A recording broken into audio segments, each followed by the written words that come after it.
Oh, okay. Well, I can't even do a promotion for the Discord server because you're already in it. And are you enjoying the Discord server? Yeah, mostly as an observer.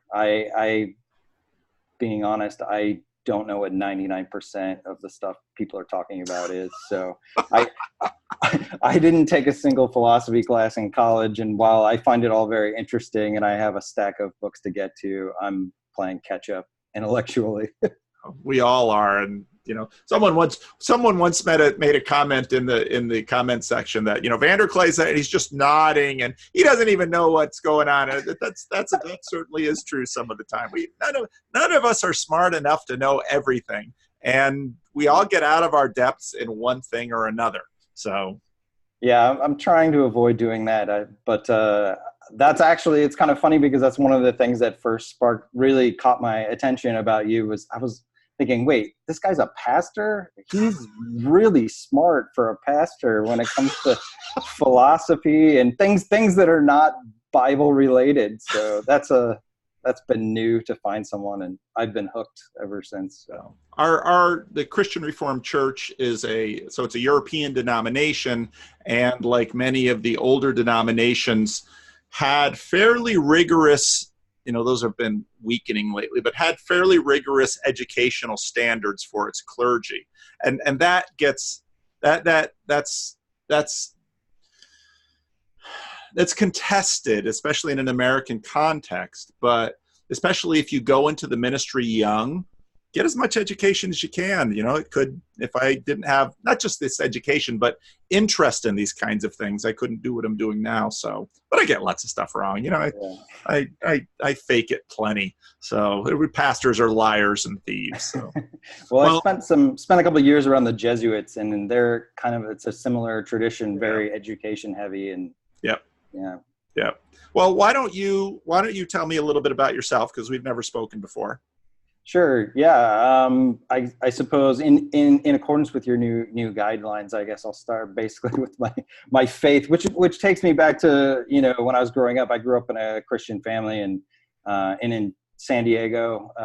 So kind of if it is a tradition, a very Southern California evangelical sort of tradition, but in the 80s and 90s, it was very, well, I don't know. All I know is my own experience, which was a very legalistic, you could say, version of kind of evangelical Christianity. I was homeschooled and through like 6th grade, and that didn't go well, or did go well. I learned well, but I hated it because it was so isolating. I wanted to be around people when I was young, so I didn't particularly like it.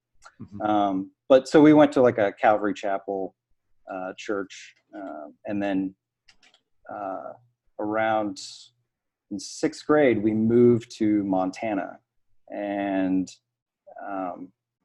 very rural Montana, and went to public school and went to a local non-denominational church. Grew up in non-denominational churches.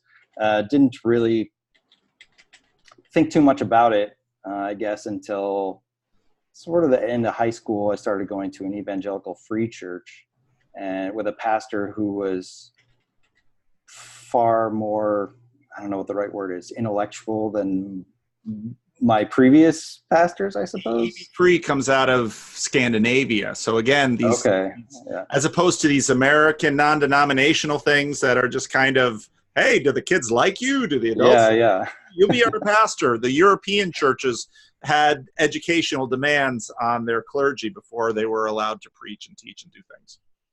That's interesting. Yeah. And it wasn't until recently, in all these years, I actually, and I think it was because of some of the discussions happening on your YouTube channel, I finally Googled, like, what is the difference between all these? And it showed this like family tree of like how they all split. And it was mind boggling. I was like, okay, at some point I got to sit down and figure all this out, because, I just went where my parents took me. And then, from there, I've moved around a lot. And so I'm always trying to find a a church has been, it's weird in America because, at least in the evangelical, I guess, churches, because you just never know what you're getting into when you set foot inside one of these churches. Well, here's someone can turn this into a meme. Non-denominational is like a box of chocolates. Yes. If you're forced dumping your way through church, there it is, baby. that is most definitely true. Yeah. So that was like my first experience kind of hearing Calvinism, Arminianism. I was like, what? I don't know what these are. And a pastor saying, hey, I'm not one or the other, and there's differences. But it was interesting. And then I stayed at that church through college. And so, I really enjoyed the sermons at that church, and it felt like I was finally starting to learn something, although I don't know how much I've retained since then. You'd be surprised what sinks in. It Yeah, might not be conscious to you. I think about that a lot. I was a kid listening to my father preach. Just how much of him did I absorb? Probably tons. But, ask me specifics about different sermons. I could tell you how I guess he would talk. And I think that's a function of the brain and memory and sort of how we absorb things. We don't absorb things like a photocopy machine or a computer. We absorb it into a heuristic of sorts, and intuitively we know things. So. Yeah. I think so. Yeah. So I went to that church through college, and it was, I've got a friend who became a Christian in his 40s, and it was always interesting to talk to him because, and it's kind of a point of frustration for me growing up in the church, and especially not, kind of being, if I was Catholic, it would be different. I'd have some sort of, there'd be things that I know, that I was schooled in, almost a formal education of sorts. But,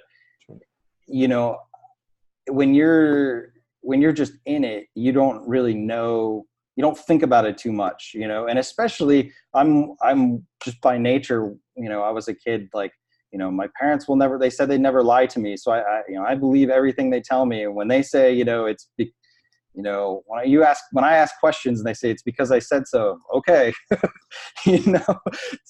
So not thinking too critically about my faith growing up, got me, it ended up, now in my 30s, I have a lot more questions that I want answered because turns out I like thinking about this kind of stuff a little more critically. And, I find your videos and these conversations really interesting, things to think about. And so, now I want more information. But we kind of, and I think that's part of that very evangelical tradition of like, look, you believe and that's enough, and you don't have to think about it much beyond that. And I think for a lot of people, that's what happens. And that's certainly what I was taught when I was young. And that's, I was accepted it as fact. Yeah.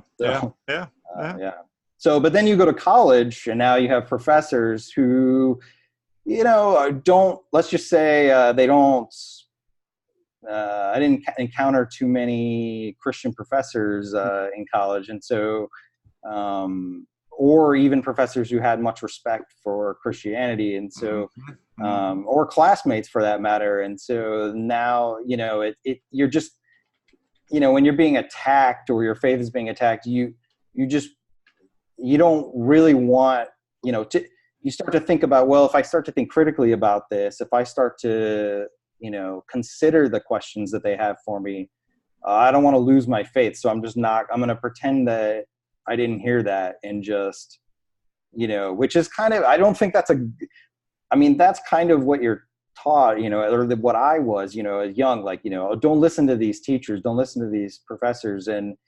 But I think that really does a disservice to people, because eventually, like, now a lot of the people I grew up with, family members, friends who we grew up in the same churches now, they're not believers. They they say, well, that's ridiculous. I don't know why anybody would be a Christian, and that I didn't go that route, but I really think that that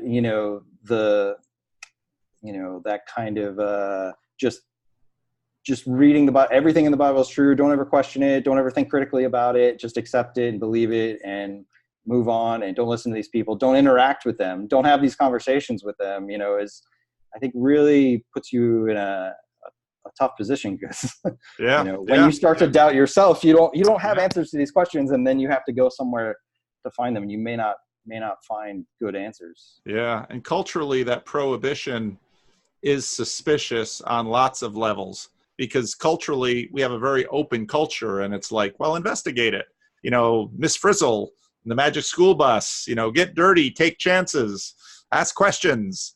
And so when a certain segment of the church is saying, no, just put blinders on, and I can't hear you, we will look at that and say, that's not, those people don't communicate strength and confidence to the rest of the culture and saying, no, I think my ideas can stand up to yours. Yeah, right. Exactly. Yeah. And I feel like you should be able to go to your pastor and get answers to these questions. And that's what they're paying them for, right? I mean, it's like, come on, guy, earn some of that money. Yeah. And I've heard from other people too that, are very dissatisfied with the answers they've gotten from their pastors. And so, yeah. So where are you at now in terms of faith? Do you go to church, not go to church? Well, I read a blog post by a pastor who said, Christian, you don't have to go to church. No, I don't have a church now. I recently moved to a new state with a new job, and it happens to be in the Bible Belt, which finding a church here, I think, can be dicey. And to be honest, I have so much anxiety about walking into a brand new church, and they just, finding a church everywhere is dicey. It is not easy. Yeah. And non-denominational tags don't help. At least with certain denominations, you'll have, if you know the lay of the land, you'll have some idea of what you're getting. Mm-hmm, right. And I've been thinking a lot recently about, if I were Catholic, this would be really easy. I'd move to a new place and I'd have a church. And although there's a lot of diversity in the Catholic Church too. I'm sure there is, but at least, there's one in town usually, Yeah, that's true. That's true. Or something to that effect. And so, I've moved around a lot. I've moved like 12 times in the past 15 years, including a few countries. So it's been difficult to find a place. And in fact, that's one of the things. I lived in Seattle for about 2.5 years, and that's one of the thing I probably missed most was my church, because if I were to move back there, I know exactly where I'd be. And so right now it's a work in progress, but in terms of faith, I'm a believer. I've spent so much time asking the same questions many people ask, and for me, it just seems it's too difficult not to believe. It's so funny. I hear people who are not believers talk about, well, I just can't believe. I just can't accept, this idea of this, of the metaphysical world. And I'm the opposite. I'm like, I just can't accept that this is all just coincidence. And I think it was in Tim Keller's book, Reason for God. He talks about how, being an atheist is just as much of a faith as being a Christian. It takes a lot of faith to say, oh, I believe in that there is no God. So, I mean, for me, it makes perfect sense. For me, the struggle over the past several years has been navigating, I guess you'd call it American evangelical Christianity. And that has been difficult just in my own personal life. I've had a lot of friends who are not believers, and a lot of my experience has been that, when I needed someone to be there for me, the person who was there for me was not a believer, and the people who were not. Yep. And it's a point of frustration over the past few years of like, I know we're all sinners and I know we're not perfect, but shouldn't we be just a little bit better than the average when it comes to some of this stuff? It just makes it really hard sometimes to go out and sell it to someone else. I mean, so yeah, but I mean, I don't hold that against Jesus, it's just that, on the day-to-day basis and I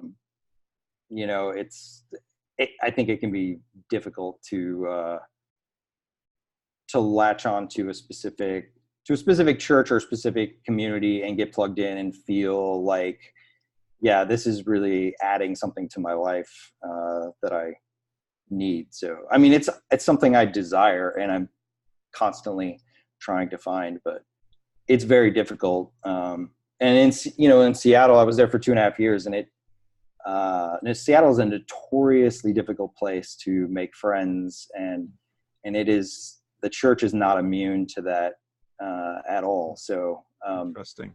Yeah, it's so I had, by the time I left, I had one or two friends, but yeah, it was difficult there too. So, American Western culture is interesting because, of course, I grew up outside of New York City, and then I was in the Dominican Republic. I was in Western Michigan, which is kind of the home of the Christian Reformed Church, and then moving out to California and the West Coast too. I haven't really been the Pacific Northwest. I mean, on one level, especially in California, there's a friendliness and an openness. But one of the things that I noted is that in Midwest churches, you're always in other people's homes. In California, one of the early things we did when I came to the Living Stones is we started some small groups. And very quickly, the small groups all migrated to meeting at church again. And so it's these little subtle ways of culture that you have out west that are different from the Midwest or the East. Yeah, and there's a huge difference between people in San Diego and people in Seattle. People in San Diego are very friendly, and I've lived in a lot of different places too. But Seattle, the city of Seattle in particular, they call it the Seattle Freeze, which is they're known for just being a place they're not super friendly. They're one of my friend who was the one who became a Christian in his 40s, who lived in Seattle. I was complaining to him once about how, I've lived in my house for like 2 years and my neighbors never even said hello. And he said, that's one of the things I loved about Seattle when I came here. But it's true. I mean, you can live next door to somebody in Seattle for a decade and never speak to them. And that's very common. And, frequently at my church, at these social events, I would meet someone and someone would say, hey, let me get your number. I'll give you a call. We should have a beer sometime. And I'd never hear from them. And then 6 months later, I'd run into them again and they'd say, hey, let me get your number. We should have a beer. I gave you mine. You've got it, but okay. So I'd never hear from them again either. So, I mean, that's a very typical thing that happens there. But it's been a couple of years since I've lived there, and more people are moving there from other places all the time. So I think it's changing quite a bit. Yeah. Interesting. It's very interesting. Yeah. So I've dug into you long enough. I don't know if you got more. What were your thoughts on our conversation today? Did you have a list, or what do you want to talk about? Well, yeah, I mean, I knew you wanted to talk a little bit about my faith and stuff, and which I think kind of segues nicely into this place I'm at, where I've been living in Oklahoma now for about 4 months and still trying to make friends and stuff. It's not going so great, but we'll see. These things take time, but I'm moving around a lot. This whole meaning crisis thing has come up, and it's funny that somebody put an actual label on it, because it was something I had kind of been thinking a lot about and dealing with, but there was no label for it. And for me personally, it's a little bit different because I was after college, I was in the Army for 6 years, and that is a very particular thing that comes with good and bad aspects. But ever since I left the Army, things have been a lot different than I thought they would be in terms of trying to sort of find my way and figure out what I'm doing. And I think, you might be aware, this is a thing that a lot of people who are in the military and left are dealing with now. And the larger culture apparently, but the one difference might be that for a lot of people who are in the military, and still for me, this is the case for me, and I don't want to speak for everyone, but I think it's fairly common that, that sense, that very clearly defined sense of purpose and meaning.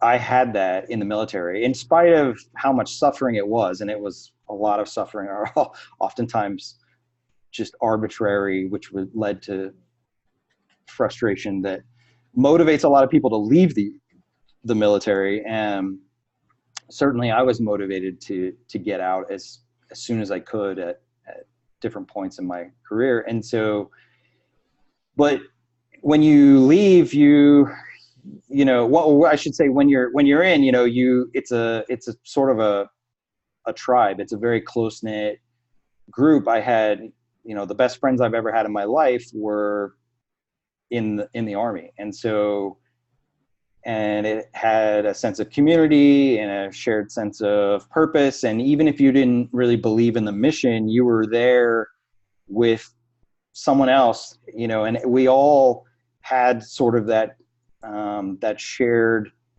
experience together, which brought us really close together. And so some of the things even that the church talks about that they want to foster within their church, I had all those things in the Army. And so when you leave the Army, you expect, well, I'll find the same thing once I get a civilian job, and you realize it's not that easy. And I spent some time working at a university in the past few years too, and this is kind of an epidemic among college kids. They can't connect, and they don't feel like they belong and all this. And you realize, oh yeah, like if you didn't have, I was lucky. I got out of college, I went into the Army, and I got this. And if I had stayed in the Army, I might still have it. But, a lot of people never experience this. And so, we're all kind of dealing with the same thing. The difference is that thing that a lot of people desire, that community and that intimacy with other people.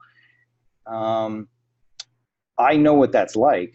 And the difference is I don't have it anymore, and I miss it. And I also now am smart enough, I guess, to know I'm probably never going to have it again. Not to that degree. And so that realization has been difficult. If I left the Army 9 years ago, and, if I spent the first 6 years looking for it and not finding it, I probably spent the last 3 years contemplating the fact that I know I probably will never have that again. And so then that begs the question, well, what now? And that has not been a difficult question to answer. And I'm interested to listen to to you and others try to navigate this. And if I were to take this conversation, this thing we're talking about, to maybe my evangelical family, although now my couple family members of mine have recently joined a Reformed church, which is interesting to talk to them about. But they would say, well, what you're looking for should all be, you should look for in your faith and in your church. And I understand that answer, but I also know that what I had with friends in the Army, I'm probably not going to get that same thing with people at church. Right. It's, that level of, the Army's sort of a monastery in a sense. in that you're living. I mean, you had this. So the whole thing begins with this grand retreat setting, also known as boot camp, where you bond with each other in suffering. And then you learn within, I mean, you're all wearing the same clothing, you've got flags. I mean, the whole thing is designed to turn you into cohesive units and to have all of your meaning surround the mission of the unit and the mission of the organization. I mean, I mean, psychologically, that's what the whole deal is set up to do. And you're exactly right that once you get out of it, I mean, in a sense, there's similarity to people who get out of prison and struggle, people who get out of school and struggle, because the entire institution has been created in order to deliver an effect and to bond you and to deliver outcomes. And you know, you're out there in the land of freedom. So everything that you have said to me makes absolutely perfect sense to me. Yeah, and the thing about it too is that when you these types of things, and it was a little bit different for me because I was an officer, and so I didn't have, you know, my best friend was another officer, and we were lucky in that we were together when we for a lot of the time when we went to Afghanistan. But you know, I can't bond in the same way with some of my soldiers the way that they can bond with each other. And so that has an element of loneliness to it. But I was lucky in that, you know, I happened to be, it's just the nature of the Army. Like there were two officers. Normally there aren't, but there's two in an artillery platoon. And so, and I just happened to be with my best friend in the Army for a lot of the time. And at one point, you know, on a mission, doing exactly what the Army trained us to do. And, you know, he said to me, he said, you know, these are the glory days. Like we could recognize in the moment that like, it's never going to get any better than this. Yeah. And I'll never forget him saying that, because I realized, yeah, you're right. Even if we stay in the Army forever, we're never going to be at this level doing this kind of work. You know, we'll be on some staff somewhere making PowerPoint slides for some colonel or whatever. You know, we're not going to have this shared sense of purpose. You know, and you know, I'll never forget that. It was one of those like moments where you can actually stop time in a sense and go, oh yeah, this is the thing that we all wanted. We have it right now, and we're never going to have it again after this. Yeah. So John Cougar Mellencamp is ringing in my head. and I'll tell you, so I've worked with a lot of church planters. And for many a lot of it has to do with together in a mission. And so church planters start this horrendously difficult thing of planting a church, usually in a place where church is difficult, like Sacramento. And they you know, they're meeting random people and they're struggling and all of this stuff. You can, if you listen to Rick Warren, who's one of the most successful church planters in modern American history, if you read his book, like Purpose Driven Life, the way he starts out, it's glory days all over the place. And, you know, I came out there with my family and I went door to door and we didn't have any people. And it was, yeah. And the thing is, as pastors, you begin to know that the people who have, say, gone up in a denominational bureaucracy, they tell all their glory days stories and about, well, they're nicely there in the bureaucracy and they have a good salary and a secure job and they're not sweating how many people haven't shown up for church or that their budget isn't making it, but they've got all the glory days stories. And it's like, yeah, they all lose a little bit of status and respect because, you know, you nailed it. You nailed it. And what do you do? Like that guy in the John Cougar Mellencamp's Glory Days story where, you know, he's in the bar and everybody's heard that story how many times. And yeah. True. Yeah. And, you know, I always thought, you know, I guess I always knew it probably wasn't possible, but if I could just take all those guys I was there with and we could all live on the same street somewhere, that'd be enough, you know? But, you know, everyone's scattered now across the country and it's like you know, you got to find something else to fill the void. And interestingly, I really like this whole Discord thing is kind of interesting. You know, it's promising. I had an idea when I was working at the university. I took classes, started a master's degree in English that I'll probably never finish, but I did it mainly just out of the need to make friends. I needed someplace to go every week, and it's great. And it's, while I was doing it, all these parallels started to enter my mind about a midweek Bible study. We all sit around a table and we did I wanted to write something about in the Church of Social Justice or something like that. It's like a Bible study, and they use all, it's all the stuff I'm learning about on the internet. They're using all this religious language to talk about the things we're talking about and whatnot. But I thought, if I could gather some of those people like I was in the Army with and convince them all to read a book together or something and meet once a week and talk about it. Kind of like a graduate seminar. Yeah. The stuff like that might be enough. I mean, I've always been inspired by the Inklings. They used to meet at the Eagle and Child pub and I thought there's got to be the Burden Baby, which I was like, there's got to be a way to do that. And the thing is, a church. That's the other thing about it. A church will do that. They had small groups at my church in Seattle. Although ironically, there was more demand than they had groups, and so they'd always say, try again, in a few months. Wow. So there, and there's nothing wrong with like a Bible study, like a faith-centered group, but I'd be interested in that too. But some of the stuff that I've noticed as you talk, I love everything that you're doing, and there's times where I cringe and I go, oh man, if some of the people I know heard a pastor talk about it, they'd be like, what is he doing? But I love that. There's gotta be a place that, where, I gotta be able to hang out with people who are not necessarily Christians and talk about things that aren't always the Bible, and well, for me, I very much had a glory days. They can come again. They're always different. So I had a glory days episode. I lived in a little town in the Dominican Republic, and there were a group of young American expatriates. There are about 6 to 8 of us usually there.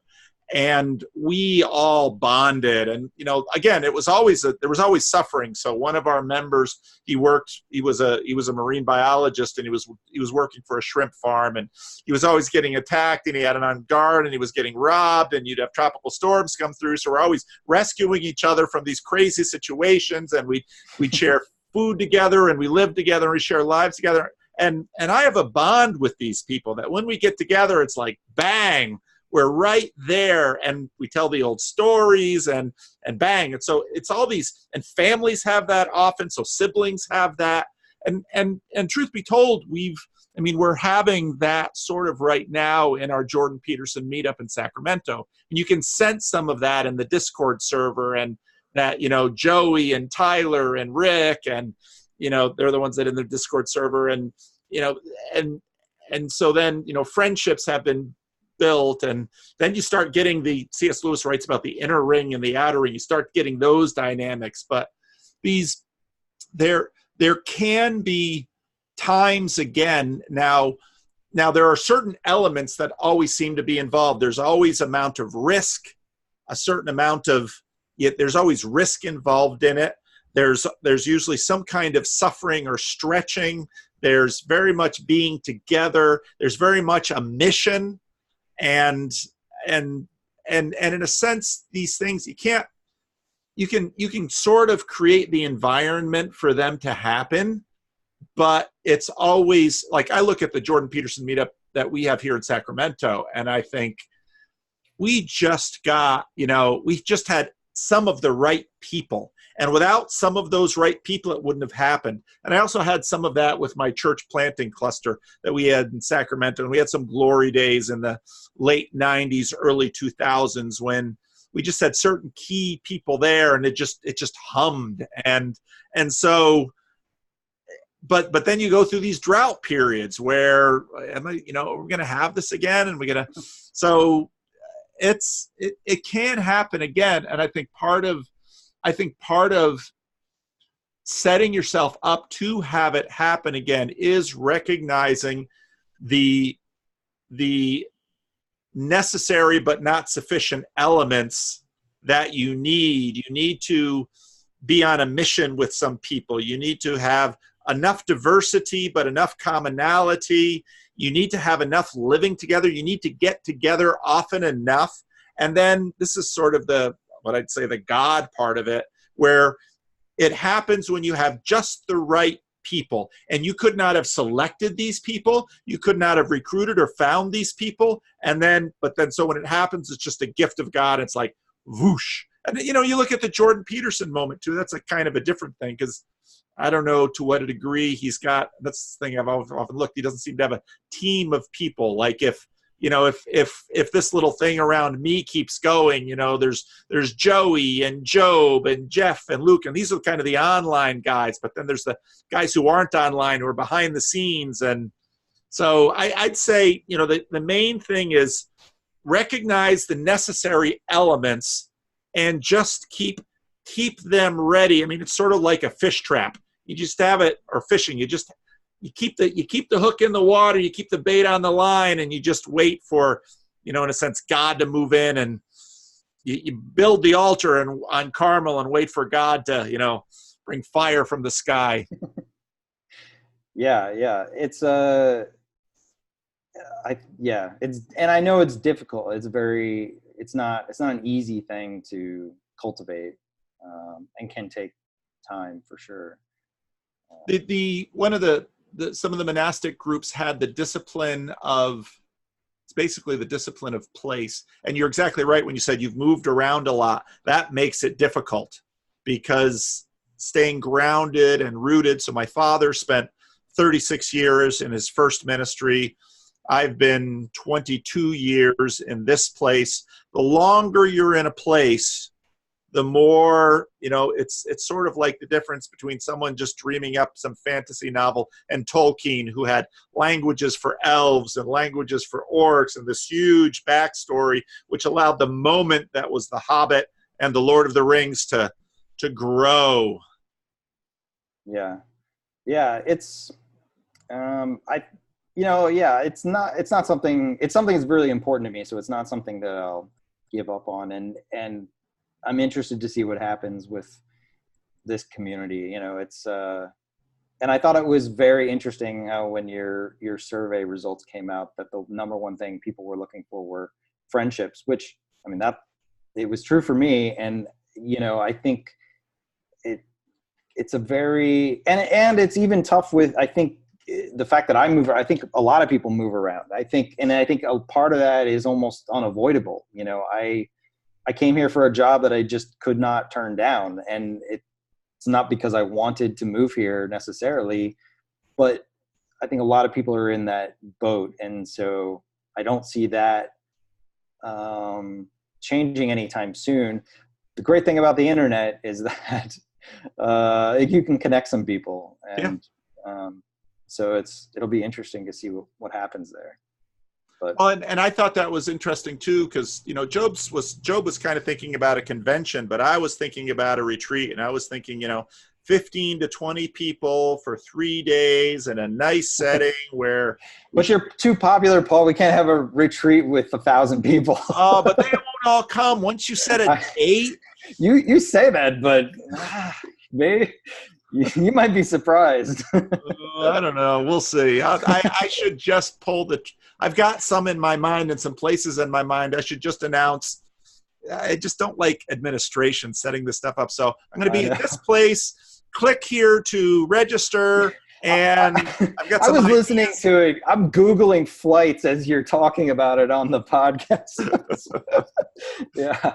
Ooh, that's what Mary said in the comments. She says, yeah, and you thought you'd have 200 subscribers. But I think you're exactly right. And so I was actually talking to my friend Rod, who's in Tucson, and Rod listened to that video, and he's like, oh, Paul, you got to come to Tucson. Let's do one in Tucson. I'm so down. But Rod is also so much of a, let's sit back. And Rod and I became friends. We have our own glory days when we were on a board, a home missions board in the denomination, and he and I were the two West Coasters. And so everyone would go to bed at like 10 o'clock and we were jet lagged. So he and I would go out to IHOP and stay up till 2 and start meetings again at 8 the next morning.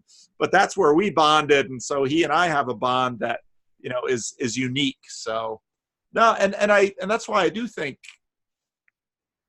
the retreat setting, and that's what I've been so pleased with the Discord server, because I see, as a small church pastor, you very quickly learn you might gather people, but it's the bonds they have with each other, not the connection to you, the bonds they have with each other. That's what knits the world together. And that's the cool stuff. Yeah, for sure. I was going to ask you this. I can't keep up entirely with your prodigious output. Really? You don't have an hour or two every day to listen to me ramble? Oh, man. I'm shocked. So I haven't, but I'm doing pretty well actually with your stuff. But I haven't been doing as well as all the other people that keeping up with all their stuff too. But in all that time of trying to keep up, and I've been watching you for about a year and a half or so now, I guess. But one thing I haven't heard mentioned, I don't know if you've mentioned this before, but I thought of it when this whole thing kind of kicked off and Jordan Peterson became popular and all these people started coming out of the woodwork. I thought of this book that I read when I was in college before I joined the Army that was given to me by a friend. I don't know, you've probably heard of it, the book Wild at Heart by John Eldredge. Yeah. And I thought, this is just like Wild at Heart. Wild at Heart is written, for a Christian audience, but boy, I've read that book 3 times, and if I were to go back now, maybe some of the stuff might sound a little cheesy, but it had a huge impact on me, especially for someone who was, a year away from going into the Army when we're involved in a couple of wars, and the Braveheart references are all throughout the book and everything, but he really touched on something that I think Jordan Peterson is kind of doing the secular version of now.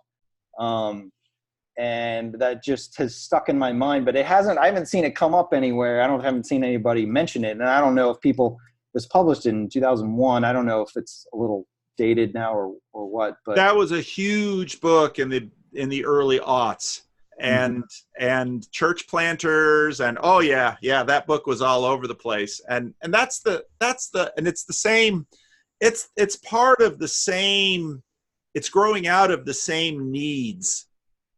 And so that's the question of Jordan Peterson. Will he be another John Eldredge or they're all different, or Joseph Campbell or Richard Rohr, or, I could sit down and start naming names of very similar movements. And again, especially for men, men and women are different. Big surprise. I gave that book to my girlfriend years ago, and she was like, "Nah." And I was like, "Okay, well, you can't say that men and women are the same, because this book," I was like, "You have to read this." And she read it and was like, "Eh." Exactly. And so part of the male side of this, and again, men bond side to side, women bond face to face. And, I've watched my wife and her relationships, and women, they'll just talk. And one of the early things we did, and we have to do more in our meetup, was, but we need a project. And, we're meeting in our little broken down, dumpy church. And all these atheists are like, we ought to be able to do something for this church. And I'm just sitting here thinking, this is not the big atheism fight, everyone talks about. And so then we built benches and we cleaned out storage rooms, and guys need to do stuff. And that's how they bond, because they do stuff together. And that's part of what I think with a retreat, we'll have some time where we talk, and then, someone mentioned, do some campouts as retreats. And I thought, oh, that's a good one. I like that too. And because there's also something about camping so my parents started camping in the 60s when this camping craze started going. And one of the things that people who studied this stuff said, families that camped together had much more sense of unity. And I think, again, partly is, okay, there's a mission. Okay, you survive, and there's risk, and it's uncomfortable, and you're all in it together. And so we camped through rainstorms and all kinds of misery and tragedy. But now we look back on it, and those were glory days. So there's something about gathering around a fire, particularly if food is involved and things of that nature. And there's a lot of, it's very significant in literature. It's one of those things that when it shows up, oh, this is a significant moment, and for sure. I mean, and the Army does a lot of, they wouldn't call it camping, but there's a lot of that. And yeah, I think you're right. I mean, it all sounds great. And the churches I grew up in, they would do retreats all the time, and I don't really remember much. I was a kid, and I went on a couple as an adult, and I don't really remember a whole lot about them. But I think, with a group, people that you're getting, well, it's like kind of taking it to the next level, I suppose. Yeah. When people ask me, so what happens with churches is that in every town, there are usually the hot church, and the hot church grows big, and usually for real reasons. They've got great music. They've got a great pastor who's a great speaker. It's a healthy place sometimes. And so the thing just grows. The difficulty is these kinds of things that you're talking about, it gets inhibited by size. Now, the core of people who started out tiny, who led the thing to grow, they're having glory days like crazy. But almost everybody else who's coming in late, So I recommend that people look for small churches, because here's the crazy thing about small churches. They're usually small, dysfunctional, crazy, and there's usually all kinds of nuttiness going on about them. But here's a little secret about small churches. If you stay long enough, and if it isn't like severely dysfunctional, within 4 or 5 years, you'll be a leader. And you will then suddenly be part of that mission, and you'll begin to have relationships and mission and all of that stuff together. And so I would, my metrics are going to be all different because I'm a pastor and for all these things. But my advice would be, if you go to a new town, start looking at churches that no one else is ever going to look at, because that's my church. I mean, people on YouTube are now like, oh, Paul, if I were in Sacramento, I'd go to your church. I'm like, you might come to the meetup, but the church, I mean, talk to Rick about coming to church sometimes. And there are a lot of times he'll say, I don't know what the heck is going on. I'm like, yeah, I believe that. And but there's hundreds of tiny dying churches out there. And some of them are basket cases you don't want to be involved with. But some of them probably have decent pastors and decent community and lovely saints who have grown and matured for decades. And to have someone your age walk in and, you're a shopper at first, and that's okay.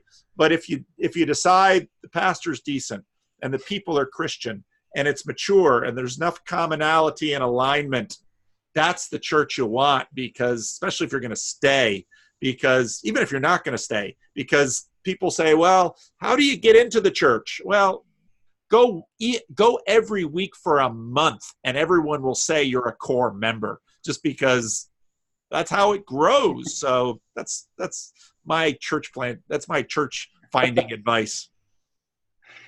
Yeah. Well, yeah, I'll have to give that a shot at some point. But and now it's easy with the internet, because you can listen to pastor sermons, even crappy little churches like this. That also has, when I left Seattle, I was like, I can listen to my pastor's sermons on podcast form every week. Why do I need to go anywhere? And when I was just Sunday morning, I just, open up my computer and, oh, hey, look, it's on Facebook Live. I'm at church, the whole service right there. I don't even really go anywhere. I know it's not really, but it's not the same. Just in the same way that these conversations in this community, there's a desire to be physically present with each other. It's the same thing. Yep. Yeah. So yeah. A few more minutes. Anything else on your list?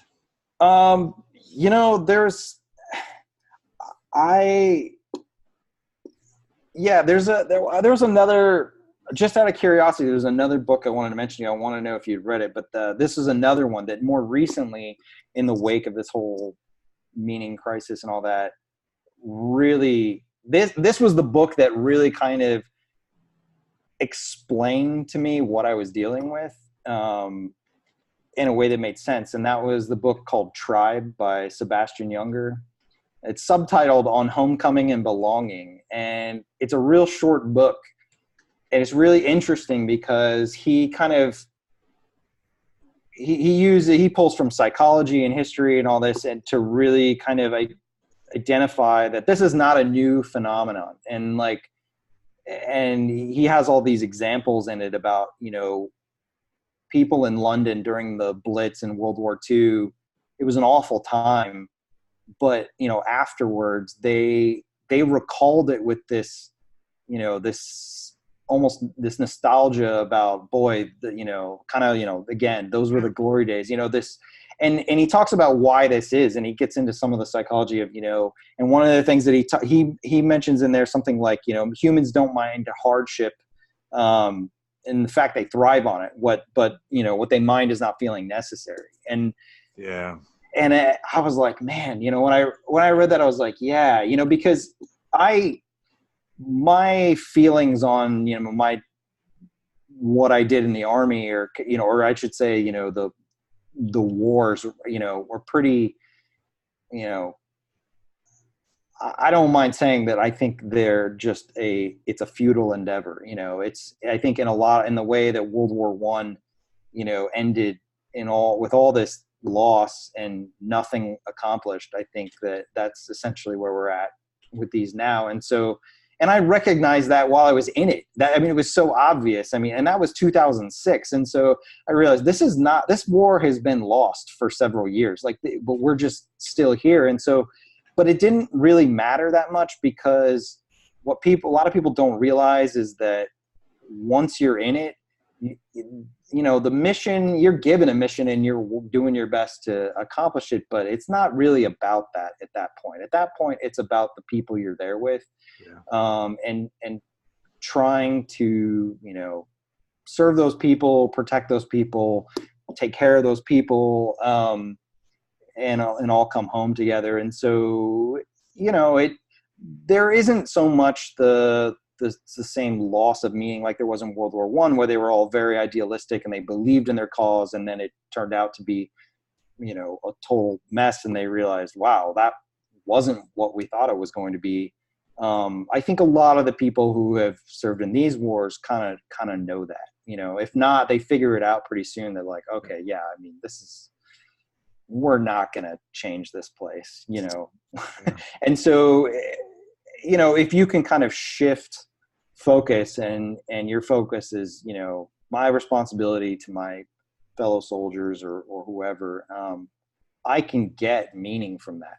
I don't need a cause, for my, whether it's to win the hearts and minds of the Afghan people or whatever. It's like, I know I'm not going to do that, but that's okay. I'm sent over here for however many months, and, I'm going to do my best to take care of my people and get them all home safe. And so, that a lot of these things kind of really became clear to me when I read that Sebastian Junger book, because he talks a lot about, what the aftermath, what do we do now? What do veterans do now? Because this is an epidemic among veterans, but, now we're seeing it in the larger culture as well. And so, I don't know how many solutions he offers, but boy, does he hit the nail on the head, and that it's not even unique to now. It's been the case throughout history, that the same thing has occurred. And so, I don't know that this whole kind of whatever it is we're calling it, we've been attaching Jordan Peterson's name to it, but I hope it moved beyond just him and his name. Because some of these other, I've read, those other two books, The Wild at Heart, I recalled that, but then, reading Sebastian Junger's book, I realized, wow, yeah, this is, he's definitely identifying all the elements of what happens, and you know, and also how a lot of the problems that people have in their, you know, their lack of purpose or whatever, when a catastrophe arises and they feel necessary, all of their problems go away. You know, when people feel needed, they're not so much concerned about, you know, their own, you know, lack of meaning. All of a sudden they have a job to do, or a mission or something. And that can be great for them. But threading the needle on providing people with that mission and that sense of meaning without a catastrophe or a war, yeah. I think is where we're trying to get to. And so, yeah, no, that's exactly right. Now I just put that in my Amazon queue, because I grew up in Paterson, New Jersey, and Paterson could be like Seattle. It could be a heartless city, and you didn't talk to people, and, you know, high population density. But I loved it. Every couple of years you'd get a big snowfall, like 18, 20, 24 inches. And that just, you know, Paterson's a compact place and never designed for cars. And so everything just grinds to a halt, and you have to shovel out. And it's going to melt quickly in Paterson, but you have to shovel out. And those snow days were always glory days, because neighbors would help each other, and you'd be helping push cars down the street, and it was just wonderful. But the catastrophe wasn't really a catastrophe, but the trauma of the snowstorm created a whole new level for community and life, and it was vital. I remember a church planter. We did a church planter retreat, and this was a church planter, very interesting church planter. He had grown his church large, and then after he grew it large, which was the imagined goal of all the other church planters, he wanted it small again, and so began demanding, you know, very serious things of his congregation, and they found other churches that asked for less. But you know, we asked the question, you know, what would create a new revival, a new growth in Christianity? Well, an enduring crisis in the culture. Because, so I talked to my friend Rod in Tucson, and he was telling me, he said, yeah, you know, 10 years ago, we had all these young women coming to church, and single young women, and they were, you know, dealing with molestation in their past and struggles and need for healing. And he said, now we've just got young men like crazy coming into the church. And I thought, you know, and some of them know Jordan Peterson, but a whole bunch of them don't. Well, it's all part of the same thing, that, and it's hitting people differently at different moments in different places. So makes perfect sense. Yeah. You know, if you had to design a society to build loneliness, you know, look at how many places in America. And what I find, ironically, you know, everybody gets in their little steel and glass machine and goes to their, you know, places of autonomy and anonymity. One of the things that I see in living and working with street culture, which is homeless, drug addicts, and Chris Arnade writes about this in his book Dignity. You know, there's vibrant community at that level. And if I want to know something, I know who to go and talk to and ask the question, because, you know, there's word on the street. And again, I think part of that, many of the homeless people I know, this is their lifestyle of choice, and they're fleeing some things. And I think part of what they're fleeing is what you're describing, and that if that meaninglessness, often tied to broken family, substance abuse, some crippling thing, mental illness, all of that comes, and then homelessness as a lifestyle choice becomes a survival technique, and they experience tragedy, but they experience rich meaning too. And I see that all the time, and I sense that in my communion with them. So, you know, we Americans in our nice little beige dry-walled boxes with our internet connections and our air conditioning and our little vehicles to keep us autonomous and anonymous, we ain't so smart. there are a lot of happy people. I encountered a lot of happy people in Afghanistan, and I was very puzzled with my, Western American, rich country perspective. I thought, how can you possibly be happy? But boy, was that naive of me. I learned very quickly that, it's not, people want a higher standard of living. And I think a higher standard of living is good for a lot of those people. And I hope that they can get it. But you can find people who are very happy, who don't have much in the world. And, I think there's something to that. I, and Afghanistan is not a good place. It's probably not the best example, but, I traveled in Thailand quite a bit too. And, they're doing okay. They're not quite as well off as America, but there are a lot of happy people there who seem to really enjoy life and don't seem to have nearly the stress that we have on a daily basis. So it's, you can definitely find it out in the world. And I think there's something to that. But that's difficult when, you're trying to keep up with everyone around you, and a lot of it is just being bombarded. I mean, I have to shut things off after a while because one of the best things that's ever happened to me is like this move away from like regular TV. Because, man, I don't have to watch a lot of commercials anymore. I used to be so annoyed by those things. Yep. But, you get bombarded by things. And the internet, people are figuring out ways to bombard you with things to distract you and whatnot. But, yeah, sometimes, less is more. I mean, minimalism is becoming a fast-growing lifestyle as well. And that's, when I discovered that, I was like, when I sold almost all my stuff and moved into a tiny little apartment, and boy, was that liberating. So it was like, what else can I get rid of from my life that I don't need? Colin Marie is popular for a reason. I have a thing for her. I'm like, oh man, I need someone like that in my life. Or organize what few things I have left, So, but there's definitely something to that, I think. There is.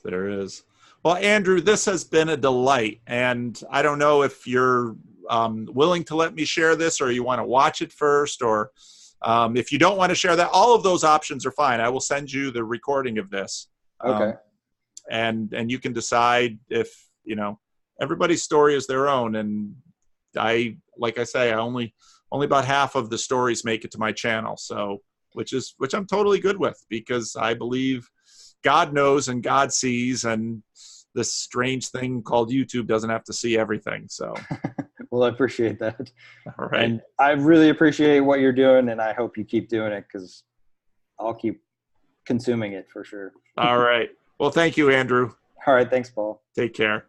You too. Bye-bye.